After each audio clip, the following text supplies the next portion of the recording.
4.5 months after Lilly and Jack Sullivan went missing from their home in Pictou County, the RCMP says it will send in cadaver dogs trained to pick up the scent of human remains. This is something that family members, including Lilly and Jack's stepfather, have been asking for. So why now? At a news briefing on Friday, an RCMP spokesperson said that although they don't have any information to suggest the children are deceased, they have to consider all avenues. Police say they've been looking into a variety of leads over the course of the investigation, and that they now plan to use the dogs in an area where they believe there is the highest probability of finding Lilly and Jack. So are you thinking that the dogs will go in there and won't find anything? I know for 100% they won't find anything. I know for 100% they won't find anything. Welcome back to the channel, everybody, where we cover true crime, mystery to the missing. In today's video, Daniel Martel, the stepfather of Jack and Lilly Sullivan, just did an interview. It's very interesting. We're going to break that down. But for anybody that's not up to date, the RCMP are going to be bringing out cadaver dogs. It's been nearly 5 months since the children went missing. So it's very interesting that they're bringing these dogs out now. Now, according to Daniel Martel, they're only bringing out a few dogs. And with how big of an area that they allegedly went missing in, tells me that they're only set on searching a specific area, because there's no way they could cover such a vast area that they allegedly went missing in. So I do think they have possible leads that they're checking in on, because why bring these dogs in 5 months later when I'm sure they could have gotten cadaver dogs much earlier, as well as what Daniel Martel says in this interview. So we'll break this down as well. And then there's also some interesting things that came out from the Globe and Mail with the exclusive kind of interview that he did with Daniel that we'll as well put out there. So are you thinking that the dogs will go in there and won't find anything? I know for 100% they won't find anything. So what do you make of the fact that they are bringing the cadaver dogs in? Well, I'm actually pretty happy about that, because it's been about 3 months I've been asking for them, and it's just been delayed I guess till now. But I know things take time and dogs are hard to get. So what does this say to you? Because I mean, they are dogs searching for human remains. Well, I know that it's going to be really hard work now that there's so much vegetation in the woods, but I'm pretty happy that they're going to be able to do it. I even hope that they bring more than one dog if they have access to more than one dog. So what are you happy about? What do you hope this will bring? I would just like to see maybe the social media speculation, theories, and accusations. Maybe they're not going to stop, but slow down, because at this point they're getting ridiculous. So are you thinking that the dogs will go in there and won't find anything? I know for 100% they won't find anything. I mean, that's probably why they waited this long to do it. It's just to keep the public informed, I guess. Daniel's credit, he is the one out there still doing interviews, unlike the mother where she has vanished. With that said, it is kind of weird that, he's happy that they're being brought out, but is 100% sure that they're not going to find anything. Again, I don't know why they'd be bringing these dogs out just to satisfy the public's need. I don't think they would waste resources unless they had at least some kind of substance to bring these dogs out to a specific area, which obviously they're not going to let the public know. So I do think, again, what I said earlier is that they do at least have some kind of lead, in my opinion.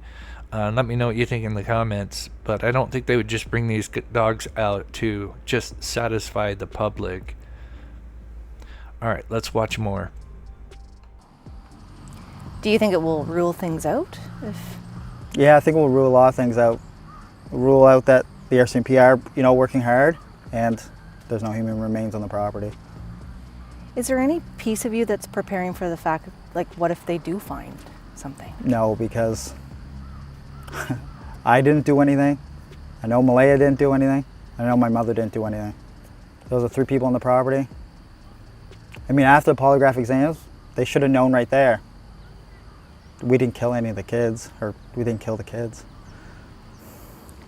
Why do you think that they're not possibly, that they didn't possibly wander into the woods? Well, with the amount of resources that were used, and I mean, for everything from drones to helicopters to classified technology and all the searchers on the ground.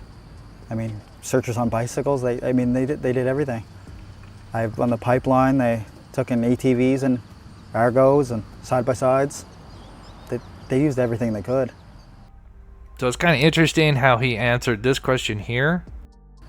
I mean, after the polygraph exams, they should have known right there. We didn't kill any of the kids, or we didn't kill the kids. So I do find it interesting. He's mentioning that the kids can't be out there because they used all the searchers and different equipment, such as drones and helicopters. And this is kind of very one-sided thinking, which in my experience, parents that didn't have anything to do with their children's disappearance are always open to any theory until that child is found. So I do find that a little suspicious that he is on the notion that these children were likely abducted or something to that effect. Not to say that couldn't happen, but it is interesting that he is kind of one-sided. Reminds me of another case, Sebastian Rogers' case. Usually the parents would be a little more open until, again, there's more concrete evidence to suggest one thing or the other. So let's continue on with more. What do you make at this point of the investigation of what RCMP have been doing or not doing? What's your stance on all of that? Well, I would like to go in for another whole round of polygraph exams. I mean, that would be, and maybe bring some new people in that are doing the polygraph exams.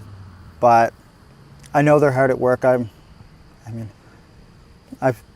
filled notebooks with just trying to help them find leads or give them any kind of small detail, answer as many questions as I can, or, but I'm doing everything I can. I usually try to meet with them 3 times a week, and sometimes they're not around for that, or phone calls or texts, but whatever we can do. So I guess to bring it back to the cadaver dogs, since you've been asking for it for so long, I guess, you don't have any information on how that will happen? No, I don't. I don't even know where quite they're going to start searching, or where they're going to do. Are they going to expand out onto the properties? The property there is fairly small. It's only 2 acres. So. Yeah. But I mean, if you look at the documents, and some of the other stuff RCMP has said or done, there's 70,000 drone photos that were taken during the search. That's a lot of photos. I mean, they had to review and do everything. So they would have found some kind of something there. So Daniel brings up an interesting subject, which is the polygraph test. He wants new rounds of polygraph tests to be done. This is very interesting and kind of a red flag, because allegedly the stepfather and mother passed their polygraph test, unless these tests weren't as conclusive as we're led to believe. So I do find that interesting, as well as he mentions that they took 70,000 photos from the drone image. They do this where they take photos from the air with the drone, they do a grid, and then they run an algorithm that looks for specific colors that stand out to the rest of the background. So, if the children went missing in pink, they'll look for pink colors out of, basically, a mainly green wooded area. It's very fascinating and cool that they can do this, but again, it is still limited, and the vision of those drones, of course, when you have a heavily wooded area, it's not going to be able to capture every single inch of the ground, because there's a lot of things blocking, such as tree limbs and branches. So it is not, 100% that if whatever area this drone covered, and they run the algorithm and they don't find anything, doesn't mean those children still aren't out there. So I do find that interesting that he mentions that. I found a beaver and a coyote. That's all I found. So why do you think this step is necessary? Well, it just rules out one and brings the book a little bit closer to being closed. I mean, one chapter at a time. How have you been doing? Well, I'm not going to say I'm doing well, but doing better than I was at the start, I guess. It's physically exhausting, mentally exhausting, emotionally exhausting, but every day you wake up and it's a new day. I mean, we're coming up on, is it coming up to 5 months Yeah, in the 2nd, so yeah, it's less than 2 weeks. Like, did you ever imagine that we'd be here still talking about this? No. I thought with the amount of resources and amount of different units for RCMP working on it, everything from dive teams to canine units, and they have dedicated teams just for social media. They have a dedicated guy that just sits there and watches highway cameras. So. What's it been like for you now that we're back to September, school's back, and like Yeah. seeing the school bus go by every day? Yeah, no, it's hard. There's quite a few school buses that go by, and there's a lot of kids in the area I see, and it's sad. It's not just sad for Jack and Lily, but it's sad for everybody who knew Jack and Lily. They had friends, went to school, and it's just, they had teachers that seen them every day, and it's just hard on everybody.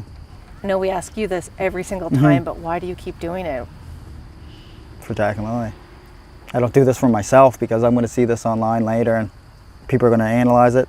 Every time I move my hands, every time I open my mouth, every facial expression, they analyze everything right down to a T. I know that. What would you like the public to know?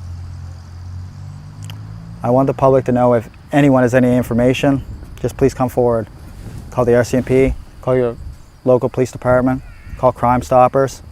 Do you still think they're still alive? Yes, I hope so. I mean, that's all we have is hope. So this is the end of the interview, and this is where the biggest red flags are, because he uses the children in past tense. They had friends, such as here. Not just sad for Jack and Lily, but it's sad for everybody who knew Jack and Lily.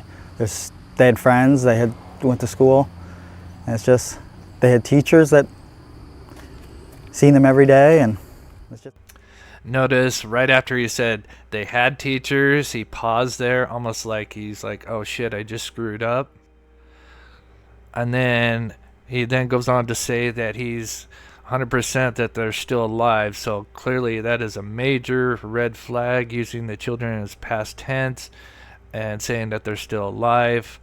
There's also this interview done by the Globe and Mail where they talk about how the children both had black eyes at different times and why likely the CPS got involved. I think this is also another huge red flag. I'll play this here.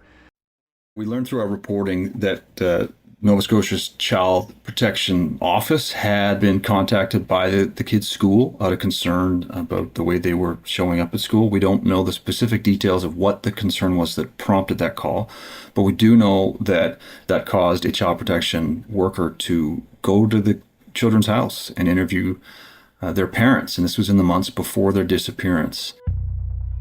I was looking through the Facebook page of the children's school to understand what their school life was like. I was really just curious about the types of things they did at school and, you know, what their lives were like there.